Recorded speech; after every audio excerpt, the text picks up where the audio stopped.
A very pleasant good evening to you as we welcome you inside the Tower Grill on floor number 2 in the Palatial Studios here as we once again host the Storm Report episode number 14 here on the campus of Arizona Christian University.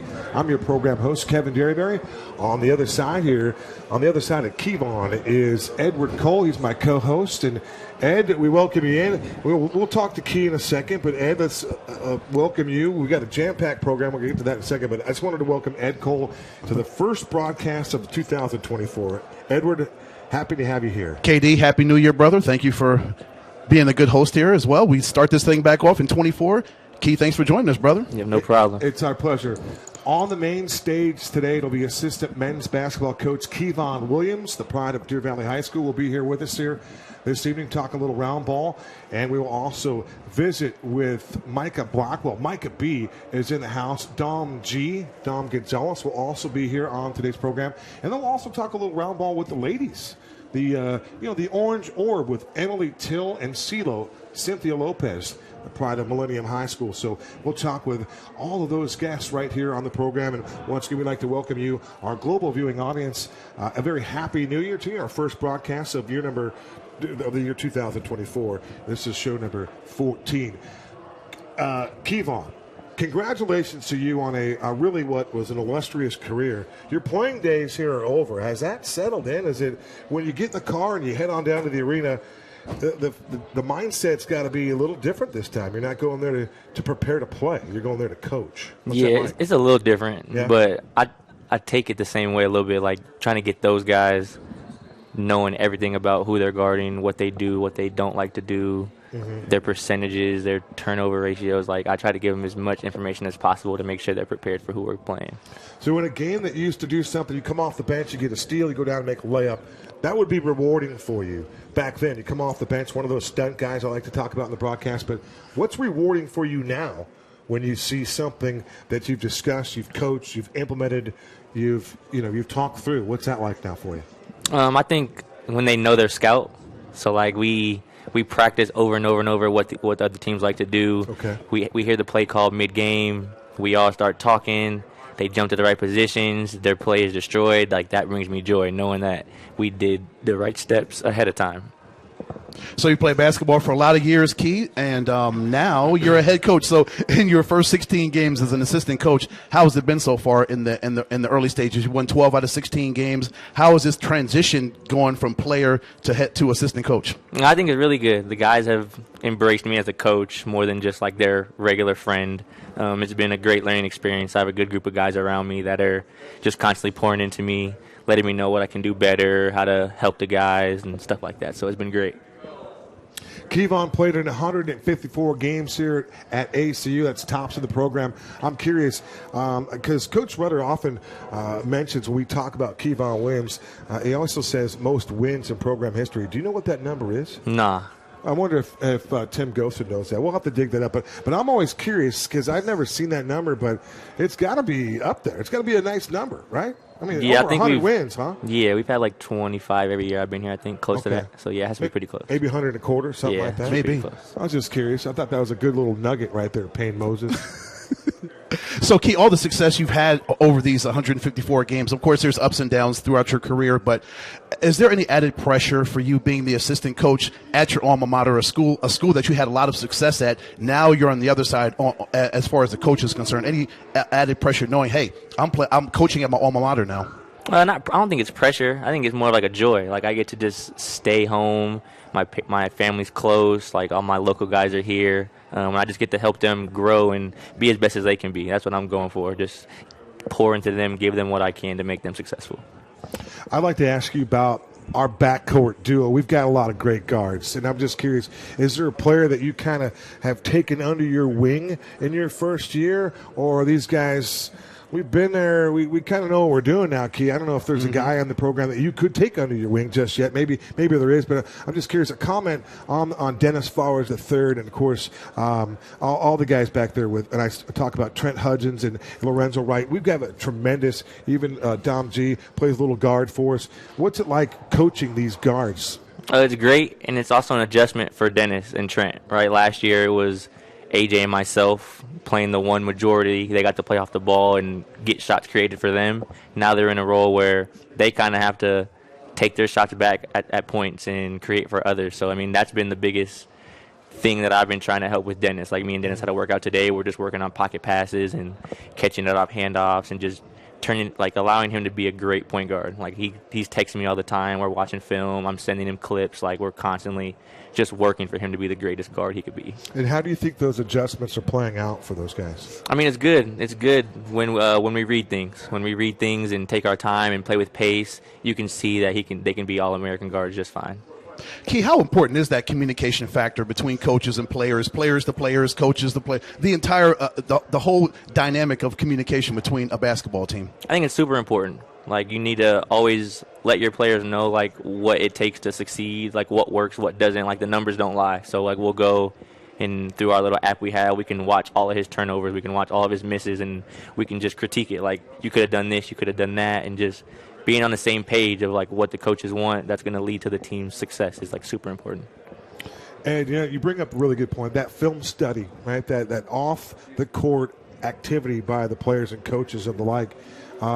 It seems like if you're not putting that time in, you're sleeping at the wheel almost, right? You've got to have some commitment towards film study. How has that changed how you guys prepare game in and game out, having a roll of film, the pros and cons, just at your fingertips like that? Yeah, the way we do it, we just break down team by team through our assistant coaches. So, like, we'll split scouts on how that works. So you'll get a game, and then you'll get a couple off, and then another game of scouts. And, I mean, with me, I take time out of my day and I'll go through each player, look at their makes, look at their assists, turnovers, see the kind of player they are, and then I go through and probably watch like 3 or 4 games, like whole games, get some of their plays, play calls, and just sit there and study them, see what these guys like to do, try to disrupt them a little bit. We are visiting with men's assistant basketball coach, first-year basketball coach here at ASU. KeyVaughn Williams played 5 years for Coach Rudder.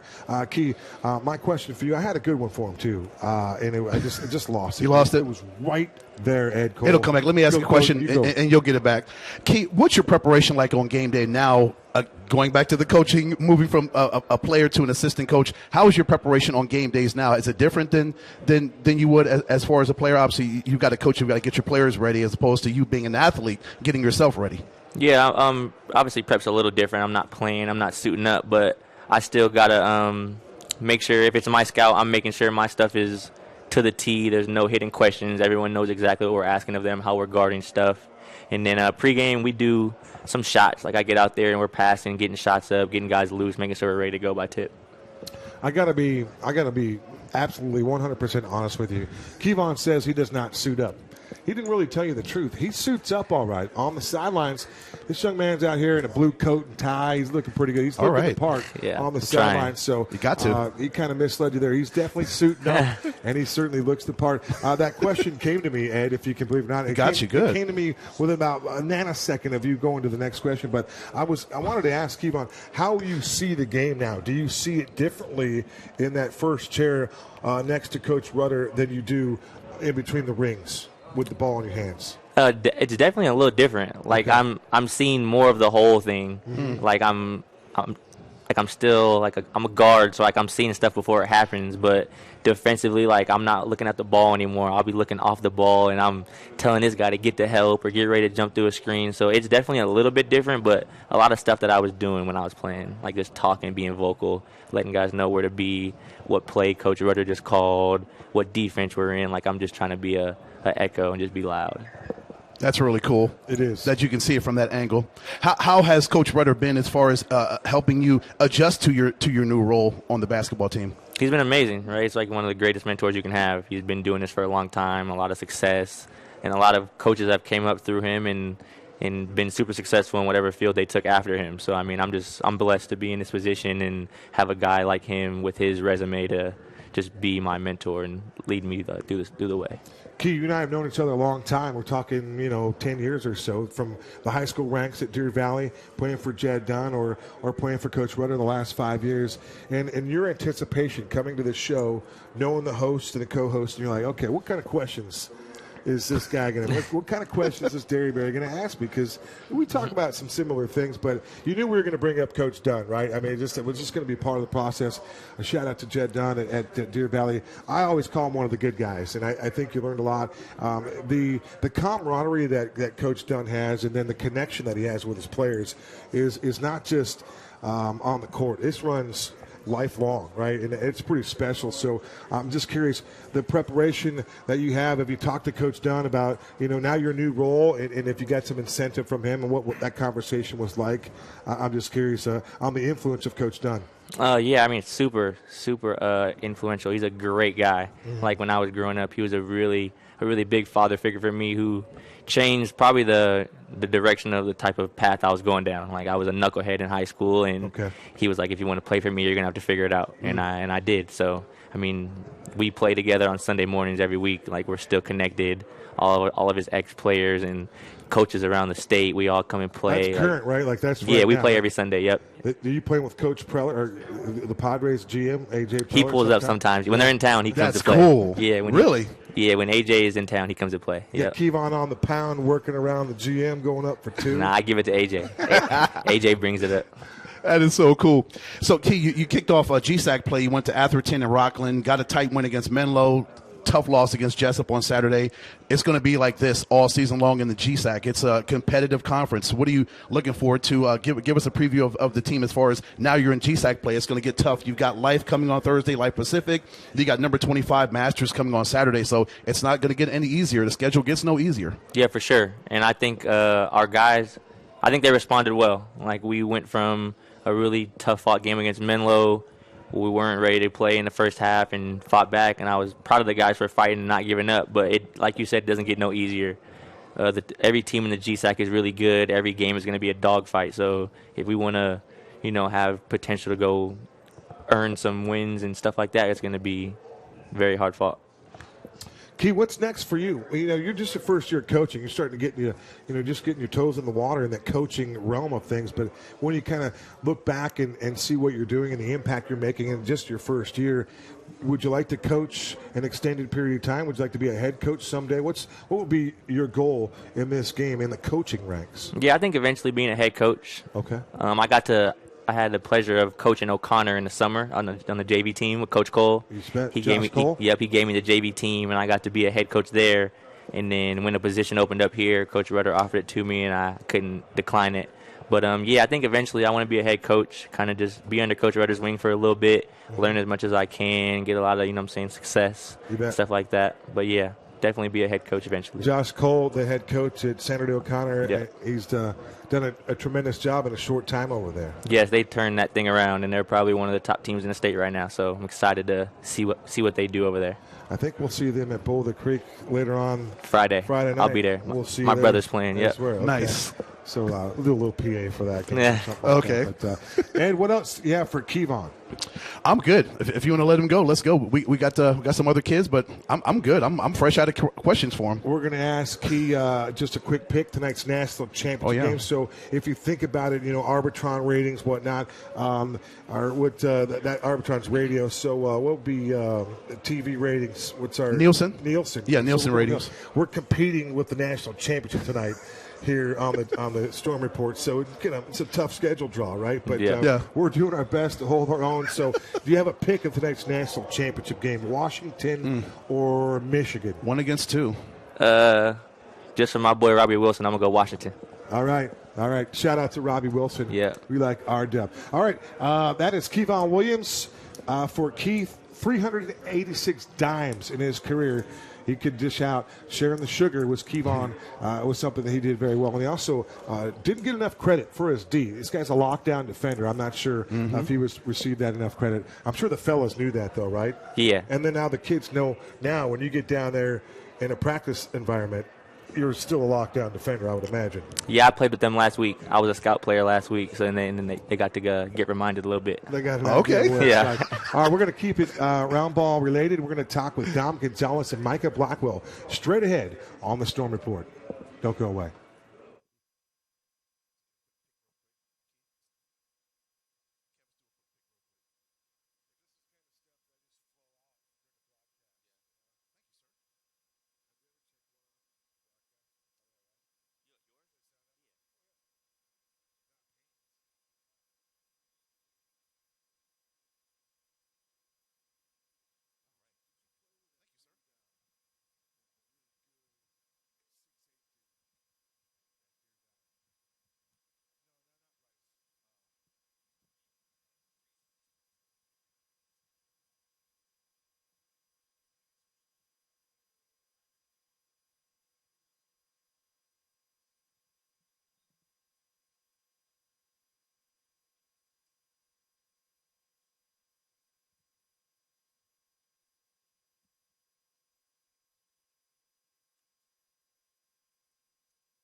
Welcome you back inside the Tower Grill on the campus of Arizona Christian University. I'm Kevin Derryberry alongside Ed Cole.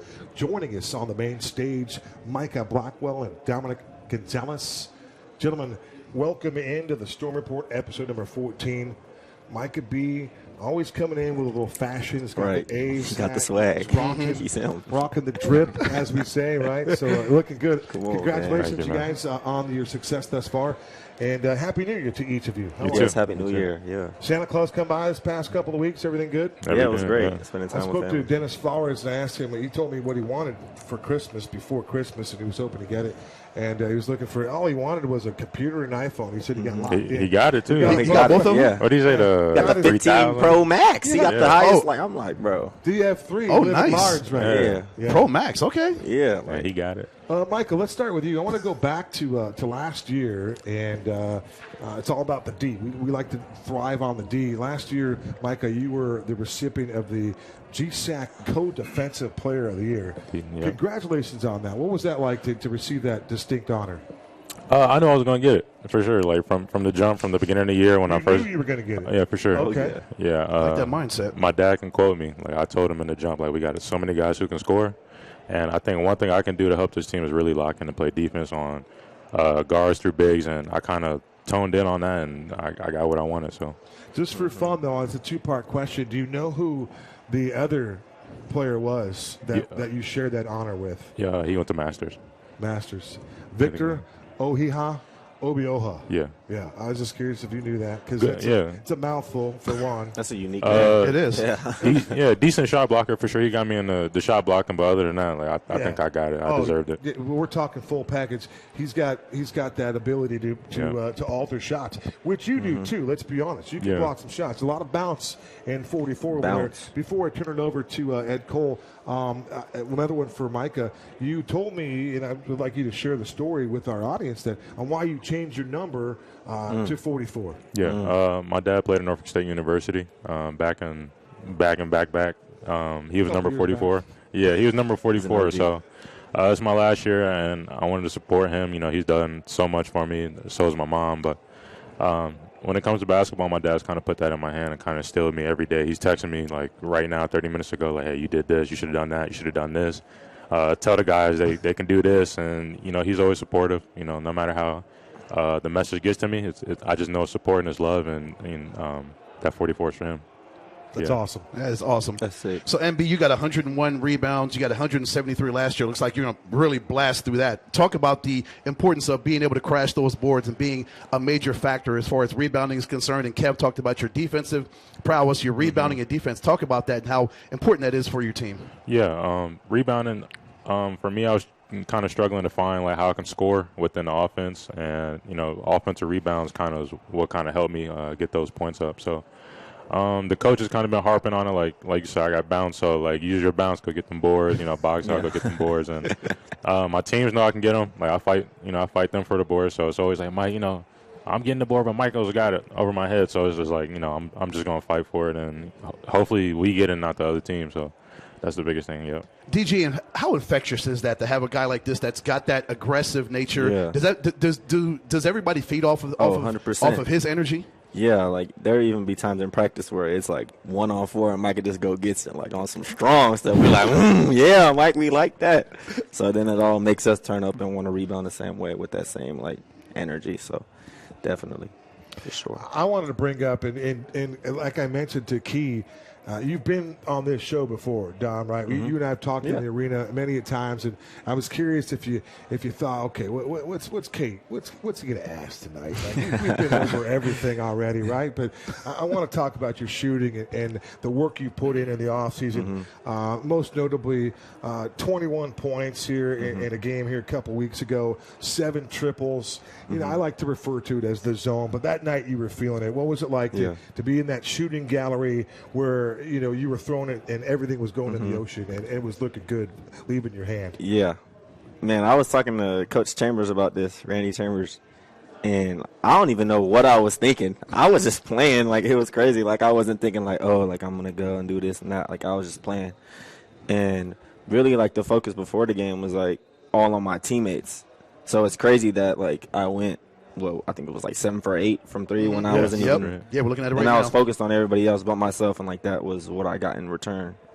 So it's weird how the game works that way, right? And that's kind of how it's supposed to go. Mm-hmm. Yeah, where you feed off one another. We always talk about communication.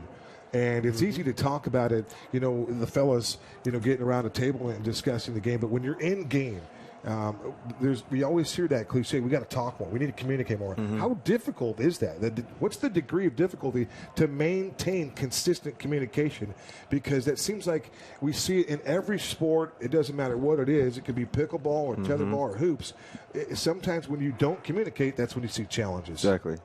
Yeah, no, it's definitely difficult, especially when you're running up and down the court full speed and boxing out and you're a little tired. So, like, sometimes it's even, like, hard to talk. But like you said, the moment you don't talk is when they go get a layup or when somebody's wide open, miss their assignment. So, and I think communication is just an important life skill, too. Like, you got to be, if you want to be good on defense, you got to talk. If you want to be good on offense, too, like, hey, I'm about to slip the screen. And you can apply it to life, too. Like, that's something I'm trying to work on right now personally, is just trying to be a better communicator. So. Mikah, let me piggyback off Kev's question. So you had a rough, the first half at least in Jessup, a rough 20 minutes. You're down 30 points. What'd you guys talk about in the locker room to get your guys together? Because you played really well in the second half, outscored them by 18, had a chance. If it wasn't for a really bad first half, you could have won that game. So what'd you guys talk about when we're talking about communication to get your guys, to get yourself refocused and get yourself back in the game that night? Just play our basketball. I think that's what the main thing he harped on was just to play our basketball and play it well, play at a fast pace, and just do what we do. We know we kind of bit ourselves on the butt in the first half, and, we felt that. We felt embarrassed. And, we can't lie. We felt that, and it didn't feel good. So just going out second half, I think we all just had a I don't know, it just clicked. Like, hey, like if we're going to lose, like we're going to do it going hard. Like we're going to play hard. So. As you leave it all on the floor. Yeah, as you can see, second half, like, we got together, coach got us together, and we kind of just slowly figured it out. We just need a little bit more time, and unfortunately, we don't got that much time. So, that's why they put a clock on these things, huh? Yep. And that's a good thing for us, right? Payne, I mean, you work the games on the table. You want there to be a clock, right? You want to just play till midnight, do you? You just keep playing. Yeah, you want the game to end at some point, right? Yeah. Take us back to Rockland. I don't know what the food is like in Rockland. I don't know what the arrangements are. You got a nice hotel or how everything works there. But one thing that you have been able to do against William Jessup is beat him. You beat him 13 consecutive times until this most recent road trip. What was different? Miles Corey's a good player. Let's give him some credit. I always felt under Coach Von Vogt they're well coached. I don't know much about their new first-year head coach, but when you get the bullseye on your back, you're going to get everybody's best, especially when you help. Both of you guys have helped win 3 consecutive GSAC regular season championships. So, what was the result like? We didn't get the result we wanted, but what was that game like? It didn't play out in our favor, but take us through those events. You felt some adversity there. No, you said it perfect. Like, there's a huge target on Arizona Christian's back, right? Like, we won the GSAC the last 3 years. We're going to get everybody's best shot. And teams are going to give us their best punch off rip. Like, as soon as tip, like, they're going to be excited, happy to play. And that's kind of what happened at Jessup. Like, they were super amped up and jumped out to a huge lead, and we're kind of, like, shell-shocked almost, which was kind of weird to me because I feel like we should know, like, we're going to get every team's best shot, so we got to be ready to go. And now people might not even know this is not an excuse, but we didn't even have a shoot-around. Normally, we have a shoot-around, go over the game plan, so that kind of gets us mentally focused. We weren't able to shoot at halftime of the game. So the first time we were on the court that day was tip in warm-ups. So sure enough, we start off cold and slow. So it's like failure to prepare is failing or preparing to fail. So it's like we weren't able to really lock in. But it's not your fault, DG. Right. If you're not able to prepare and warm up, what are you going to do? Exactly. Yeah, take us through that nuance there. What was how come you didn't have any pregame and we're no shoot around a couple hours before? Like what was the challenge there? I'm not sure. I guess no facilities available. Yeah, and coach knew some guy that can get a gym like not at Jessup, and he ended up flaking on us like last minute. So like we just weren't able to get in, and then we were going to shoot at halftime of the girls' game. And then their stunt team was doing a performance. So we were like, bro, why are they bringing out mats? Like, what's going on? Yeah. So the stunt team. Come on, man. You got trumped by the stunt team. Jeez. Yeah, that's crazy. All right, 2 games coming up here at home. We got Life Pacific College on Thursday. We extend activity in GSAC play, and then, of course, Masters, which is always a good one. But before, business at hand, and that's Life Pacific. These guys have always been able to shoot the rock. So here's going to be a game where you have to defend the arc. Mikah. My question would be, I was just making a general statement, let's defend the arc, but in order for you to continue to have success playing at home, which you guys do so well, what will you have to do to kind of clean things up from that game in Rockland to your game Thursday night?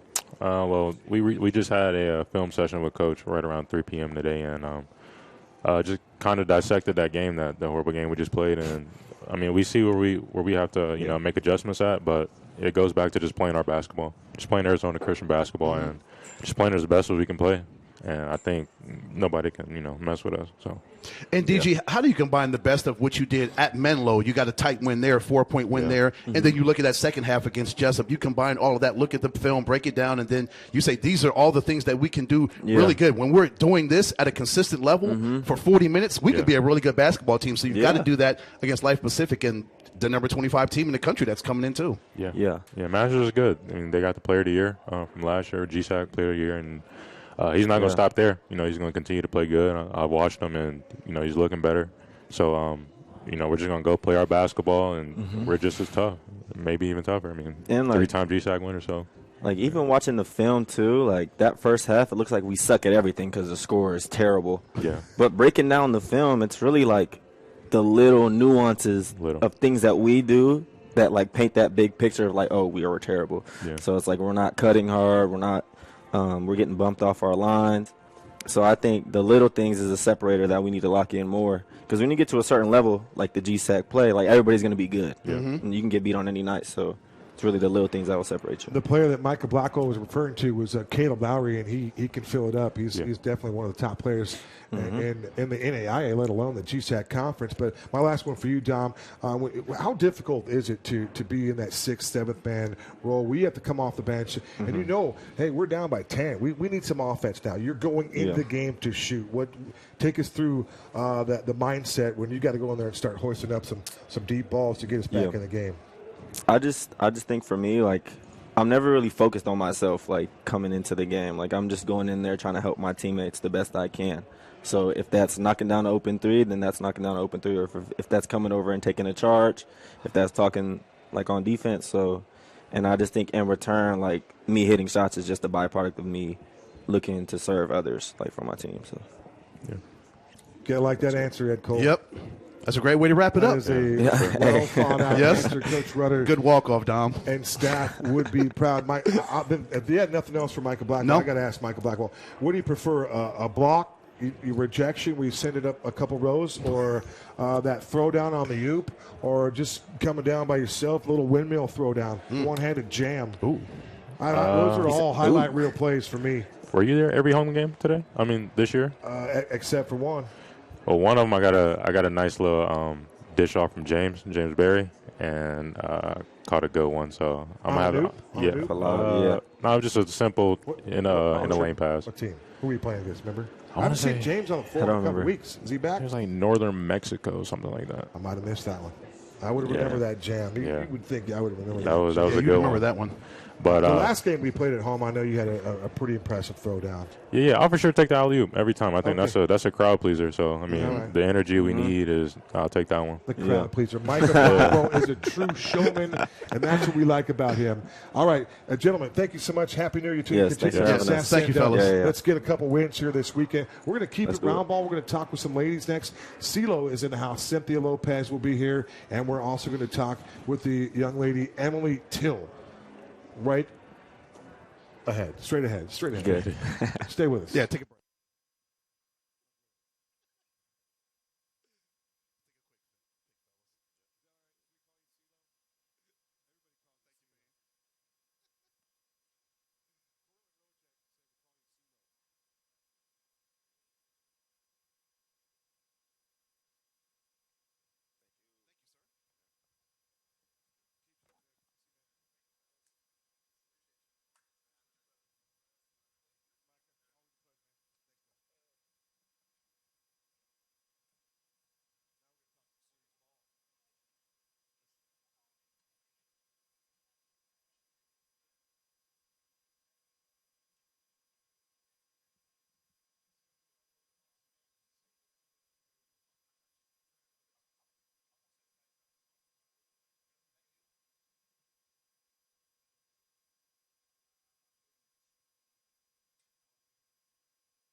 You're back inside the Tower Grill on the campus of Arizona Christian University.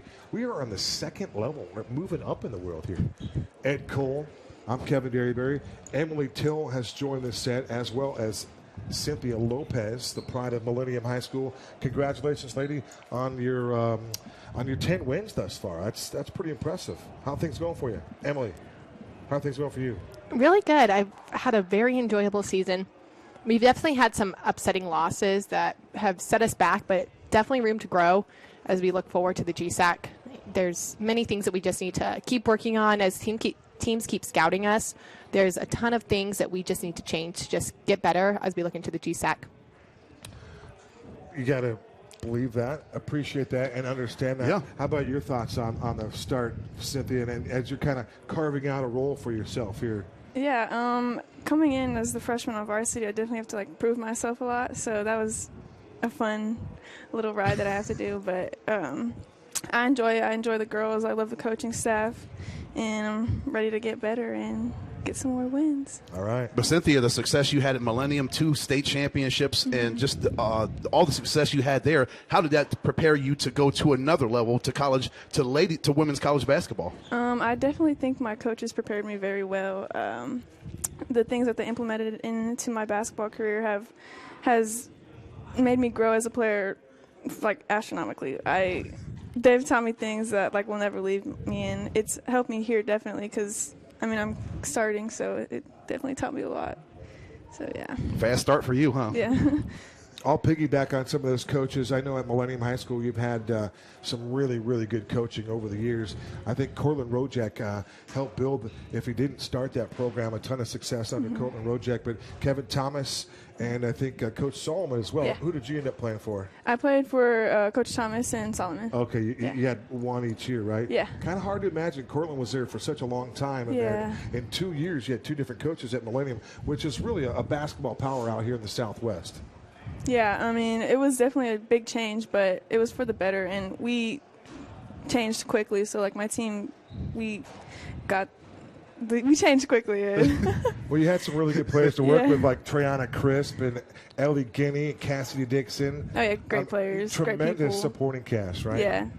That's a good question that you had asked, Ed. I want to ask Emily what it's like. You started here at ACU in your first year. Is this your first year, I believe? Second year? I'm a sophomore here. Second year. I beg your pardon. You started 16 games this year, all 16 games that Coach Rogers has filled out the lineup card for you, and you've been in the lineup all 16 times. And as we learned here tonight, almost, 4 double-doubles in succession. So you're in a little bit of a run, right? You're in the zone that we call. What's it like, scoring and rebounding to the line? Yeah, there's a ton of different roles that need to be played on the basketball court. I find that mine is definitely rebounding. We have shooters, we have playmakers like Kayla Clark, and Alvarez just had 46 points the other day, which is crazy. You just kind of pick and choose your roles, and mine is definitely rebounding and just being tough down under the basket. Yeah, what have you done for me lately, Ed? 12 rebounds most recently for Emily. And did you know that she's number 2 in the GSAC in rebounding per game, according to Payne Moses? Did you know that, Emily? I did not. I did not know that one. That's what we would classify as news you can use right there. And that's interesting. We talked to Mikah about that, about the importance of rebounding and being aggressive in the low post and hitting the glass and what that does for a basketball team. So, Emily, what does that do for the morale of a basketball team when your sisters see you hit the glass and you're aggressive on the boards offensively and defensively? What does that do for the makeup of a basketball team, for the chemistry of your team? Yeah, I think it's helped so much that they don't have to really worry about what's going around down under the basket. They know me and Hallie Payne, when we're down there together, we're gonna get the rebound. It's just the way it's gonna be, and I can trust them when the 3-point shot goes long that they're boxing out their girl and they're gonna get the rebound. And we just have a lot of trust with all of that. Just you don't want the other team to be getting second chances, and we definitely limit those with our rebounding stats. We are visiting with Emily Till and Cynthia Lopez on the AC Women's Basketball Program.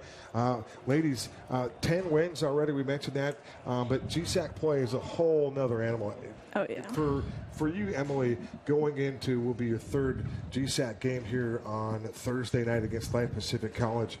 The first two games just haven't gone the way that you'd like them to go. And that's something that Coach Rogers really wants to do is start off as fast as possible in conference play, just to give you guys confidence that you can play in this league, which we know that you can. But hopefully you can start to get things turned around here at home this weekend against, again, two good programs in Masters and, of course, Life Pacific on Thursday. Yeah, we have a lot of work that we need to get done and watch some film on them. And there's definitely a lot of stress on this weekend just because it's two wins that we can definitely get at home. And home is the easiest place to win. It's hard to win on the road. So these are two good wins that we could definitely get at home this weekend. CeeLo, for you mentioned the 3 starts, the last 3 games you had 3 consecutive starts. Before that, you scored 15 against Olivet Nazarene, 14 against Goshen, and 11 against Justice College. It seems like you're really feeling your way into the system right now through 9 games you played so far. Are you seeing yourself grow offensively, defensively, and just as a complete basketball player so far? Yeah, I mean, wherever my team needs me, I'm going to be there for them. And right now that's on the offensive side, but I'm trying to grow my defensive side more and crash more for Till because, I mean, she can't do it all by herself, so she needs all the help. And it seems like she can some nights. I mean, she's doing it, and her work never goes unnoticed. We're extremely thankful for her and Hallie Payne and Kayla Clark. Kayla Clark gets on boards too, but yeah. We talked to the fellas about the communication aspect, right, Kev, about the importance of ladies communicating when you're on the court. Talk about that into just the importance of it, and without that proper amount of communication, you're not going to do too well. Oh, definitely. No, one of our big aspects during practice is our communication, and coach is always on us, and we're always working on it. And we make sure that on the sideline and baseline that we're trying to keep talking on defense, talk on screens, because overall defense wins games, and you need to communicate to play defense. So, yeah. We're here with Cynthia Lopez, and Ed and I are talking with Cynthia like we've known her for 25 years, and we call her CeeLo like everybody else does on the team.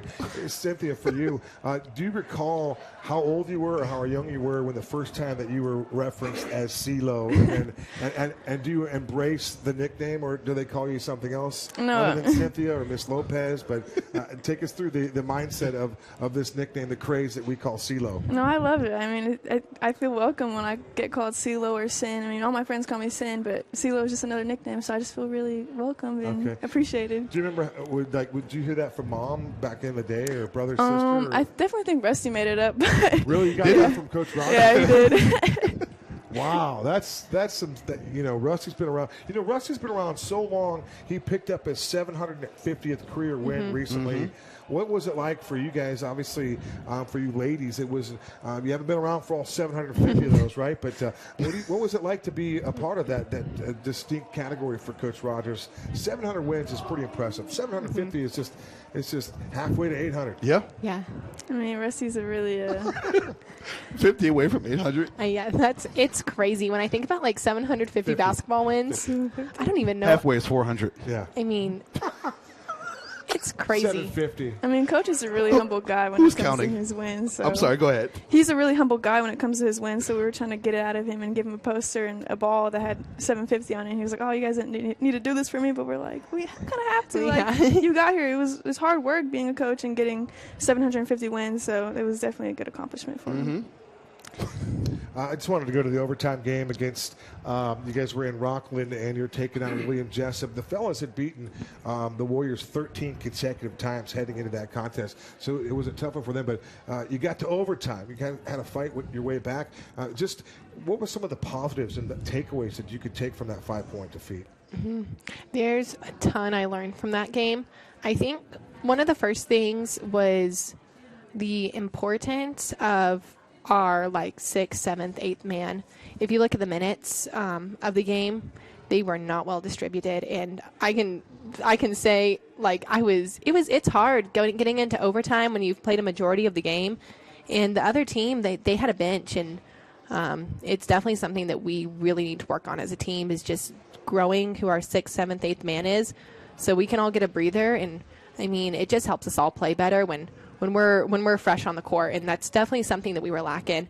And it's hard going into overtime when it's Obviously, it was tied, and they definitely had a little more in it than we did for that game. And you're speaking from someone that played in 41 minutes in that game, which was the minutes leader. You tied Alyssa Alvarez, who poured in 46 points. Is that a career high for Alyssa? It's got to be close. Yeah, career high, school record. Okay, that's great. She played amazing. There was some shots I'd be boxing out because I was like, there's no way that's going in. And then it dropped and I was like, oh my goodness. She was throwing up some stuff, and her skill is unbelievable. I've never played with anything like that. I'm sure it's hard to not get caught up in the moment when she's having a game like that, right? So, Ed, let's talk about that game for just a second. 41 minutes played, 14 to 21 shooting from the floor. You talk about mad efficiency, right? 70%. 7 to 12 from behind the line. She only missed 2 free throws. She went to the line 13 times, 5 boards, couple of fouls. Why not? Had 1 dime there. Turned it over 3 times, but 46 points in 41 minutes of play. That's unheard of. That is player of the year type stuff, right? Oh yeah. Yeah, she definitely deserves it. From she's just a really good player. She sees the court well, and I don't think that like the stats can even show what she does for the team. I mean, 46 points shows it, but like other games, the stats don't show what she does for the team. Little things like setting up the offense or like playing great defense. There's so many little things about her game that just goes unnoticed that definitely just go to help the team. She's just really smart, and I think every team needs an Alyssa Alvarez. Rusty has mentioned over the few years that she's been here with ACU, she's adjusted her game. She's changed her game from one season to the other to adapt to the team. And I think that's her leadership and the experience that she's had. She's been able to put out all those her skills on display on a nightly basis. And if you need her to be a scorer, she'll be a scorer. If you need her to facilitate, she'll do that. So, we tend to run out of superlatives for Alyssa Alvarez. I want to ask you about the scoring, Menlo and Jessup. Like, there's a big disparity. Obviously, you know the score against Menlo. You scored 43, and then a couple of days later, you come back and score 83. So you went a plus 40 over the course of 2 games. What did you guys work on between those 2 games to up your scoring level? Obviously, it was a rough game against Menlo, but to go from 43 to 83, what did you work on over those 2 days to get yourself better offensively? I think there was a fire lit under us after we took that loss, especially after the first quarter. I mean, I know I was frustrated for the team and with myself because I wanted to be better for us. But during practice, we worked on our offenses and how we were going to play against them defensively and how deep we were going to run that game, because we weren't going to run that much deep, and we were going to go 5 in, 5 out. So that definitely helped us a lot to give the starters a breather and just to get that defensive team to get in there and get a stop. And yeah, it definitely helped us a lot. But that was our different approach that we took. Yeah, 5 in, 5 out. We were disappointed after the Menlo game.